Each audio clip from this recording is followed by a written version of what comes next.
Assalamu alaikum wa rahmatullah. Dear learners, how are you? I hope you are well by the grace of Allah. Alhamdulillah, I am also well. This is Abdul Bari. Today I would like to talk a most important topic of English grammar, that is subject-verb agreement. This topic comes in different competitive exams. It may be university admission test, medical admission test, BCS, bank jobs, PSC, and primary jobs, NTRCA, and many other non-cadre exams. So I think that this chapter is very much necessary for those brothers and sisters who will sit for competitive exams.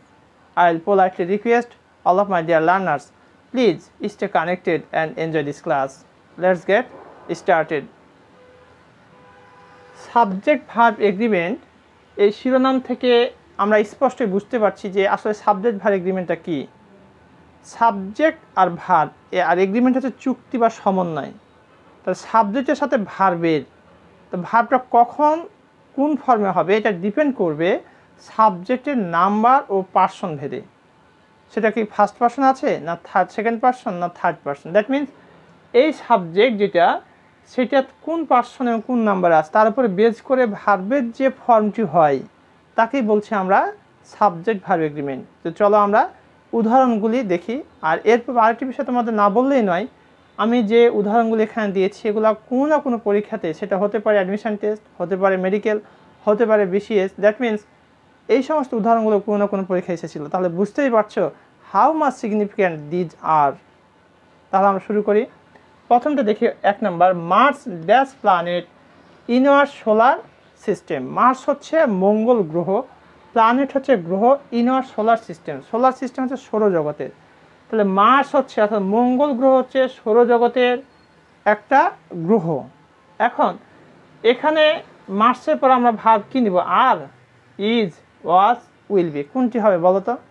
আর তোমাদের জ্ঞাতার্থে বলে রাখি, এই ক্লাসটির দেখার জন্য তোমরা এটাকে pause করে থামিয়ে দিয়ে তোমরা নিজের আগে উত্তর করে নাও, দিয়ে আমার সাথে মিলিয়ে নাও যে কয়টা তোমাদের কারেক্ট হচ্ছে এবং ঝটপট কমেন্ট করে আমাকে জানিয়ে দাও। তাহলে মার্স হচ্ছে মঙ্গল গ্রহ। কয়টা গ্রহ? একটা গ্রহ। এটা বৈজ্ঞানিকভাবে সত্য কথা, এই কারণে এটা হবে প্রেজেন্ট ইনডিফিনিট টেন্স। তাহলে বলো তো কী হবে? আর না ইজ না ওয়াজ? তাহলে সাবজেক্ট যদি থার্ড পারসন সিঙ্গুলার নাম্বার হয় এবং সে যদি প্রেজেন্ট ইনডিফিনিট টেন্স হয় তাহলে ওখানে হবে ইজ। তাহলে এখানে সঠিক অ্যান্সার হচ্ছে is.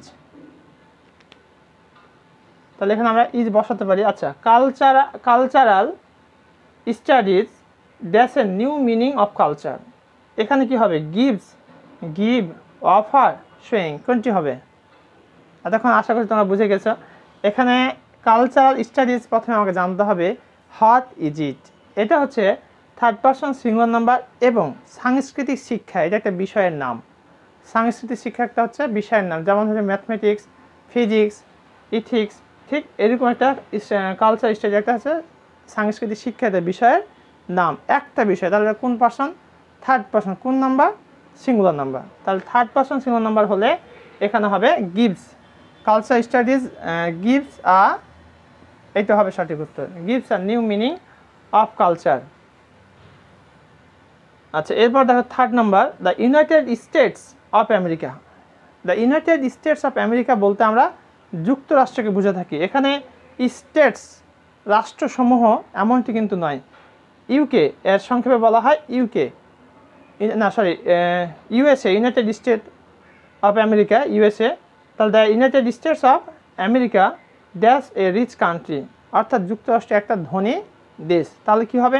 R, war, was, is, কোনটি হবে? আশা করছি না বুঝে গেছো। এটা সঠিক উত্তর হবে ইজ। প্রশ্ন হতে পারে কেন হবে? The United States of America হচ্ছে যুক্তরাষ্ট্র একটা দেশের নাম। তাহলে একটা দেশের নাম হলে এখানে ইজ হবে থার্ড পারসন সিঙ্গুলার নাম্বার। এখন প্রশ্ন হতে পারে ওয়াজ কেন হবে না? ওয়াজ এখানে না হওয়ার কারণটি হচ্ছে এখানে কোনো পাস্টে কোনো আলামত নেই, এক। আর দ্বিতীয় হচ্ছে এটা একটা দেশ, এটা ছিল এখন আর নেই এমনটিও কিন্তু না, এখনও রয়েছে, যার কারণে এটা হবে ইজ। এরপরে উদাহরণটি আমরা দেখি।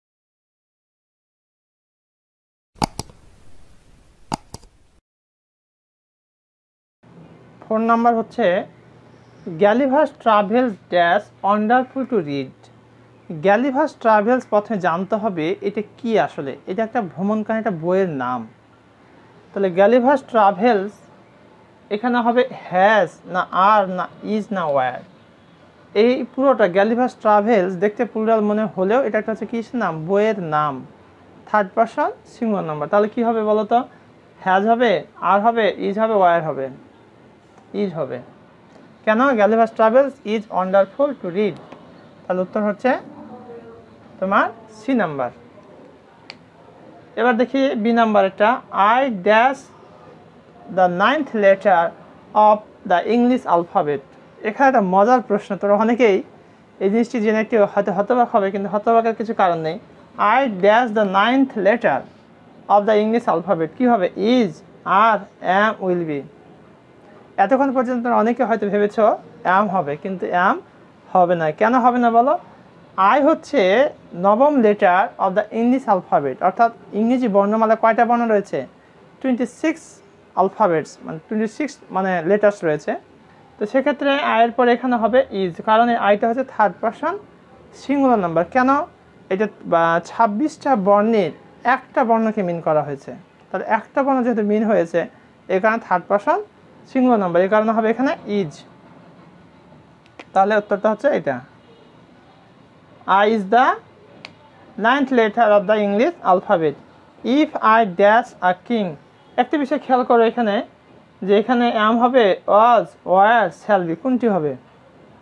আমরা কিন্তু সাবজেক্ট ভার্ব এগ্রিমেন্ট পড়তেছি, অর্থাৎ সাবজেক্টের সাথে ভার্বের যে সম্পর্কটি সেটি কিন্তু বেজ করে সাবজেক্টের নাম্বার ও পার্সনের উপর বেজ করে। ইফের পরে যদি তুমি এমনটি দেখো কখনো যে গ্যাপ রয়েছে আর কি, ইফ অথবা আই উইশ বা ইফ ওয়ানলি এই ধরনের যদি থাকে এবং সেটা এক্সক্লামেশন মার্ক থাকে, তাহলে তোমাকে অবশ্যই সেখানে অলওয়েজ ওয়্যার নিতে হবে ভার্ব।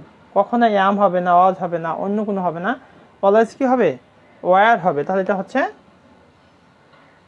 ওয়্যার। এবার আমরা পরেরটি দেখি, নেক্সট 7 নাম্বার আমরা এখন দেখব, দ্য পোয়েট অ্যান্ড নোভেলিস্ট, কবি এবং উপন্যাসিক ড্যাশ কাম।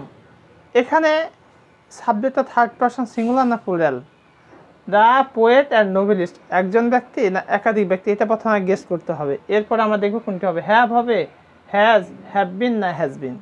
দেখি তোমরা পারো কিনা, কমেন্টে আমাকে জানাই দাও তো দেখি। দেখো খেয়াল করো, দ্য পোয়েট অ্যান্ড নোভেলিস্ট যদি আর্টিকেলটা উভয়ের সামনে থাকে তাহলে প্লুরাল হতো, থার্ড পারসন প্লুরাল নাম্বার হতো, কিন্তু এটা একটা সামনে আছে। এখানে যদি এরকম কেস ঘটে তাহলে একজন ব্যক্তিকেই মিন করছে, অর্থাৎ দা আর্টিকেলটা যদি তোমার এটার আগাদিকেও থাকতো তাহলে ইন্ডিভিজুয়াল হতো, আলাদা আলাদা হতো, কিন্তু এটা একজনই ব্যক্তি, the poet and the novelist, যিনি কবি তিনি কিন্তু উপন্যাসিক। তাহলে এখানে কি হবে, the poet and novelist has come, এখানে হবে has come. Ill news dash first, দুঃসংবাদ ড্যাশ ধায়। এখানে ইল নিউজ দেখে মনে হচ্ছে প্লুরাল, কিন্তু আসলে নিউজটা সবসময় সিঙ্গুলার হিসেবে ট্রিট হবে। তাহলে ইল নিউজ রান না রানস না রানিং না র্যান, এটা হবে runs first, ill news runs first.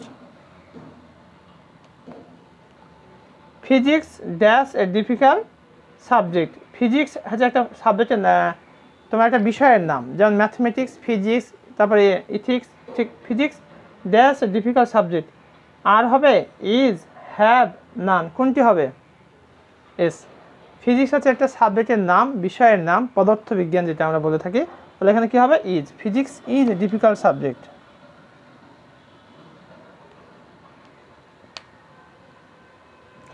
The virtuous ব্র্যাকেটে বি অলওয়েজ হ্যাপি, অর্থাৎ যারা ধার্মিক, কোনো অ্যাডজেক্টিভ কিন্তু সাবজেক্ট হয় না, কিন্তু আর পুরো দা বসালে সেই সমগ্র জাতির এটাকে বোঝানো হবে তখন।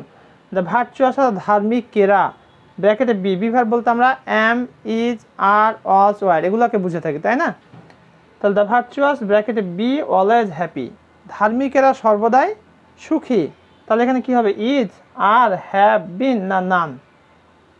যেহেতু ধার্মিকেরা একজন না একের অধিক, অতএব এটা কি হবে, আর হবে, ধার্মিকেরা দ্য ভার্চুয়াস আর, এখানে হবে আর অলওয়েজ হ্যাপি।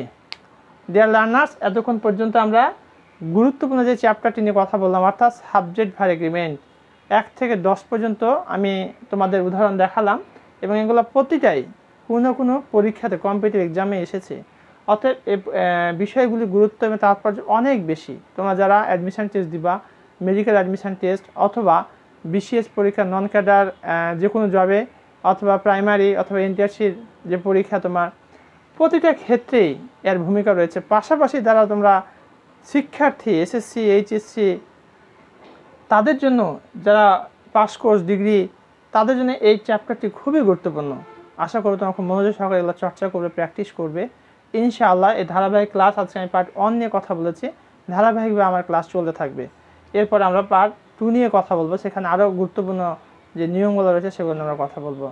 তা সবশেষে তোমাদের কাছে আমার বিনীত রিকোয়েস্ট, যারা এখন পর্যন্ত আমার চ্যানেলটি সাবস্ক্রাইব করোনি, please subscribe my channel. My channel name is English motivation 21। Motivation এবং 21-এর মাঝে কোনো স্পেস হবে না। সবাই সুস্থ থাকো, ভালো থাকো। ধন্যবাদ সবাইকে। আসসালামু আলাইকুম ওয়া রাহমাতুল্লাহ।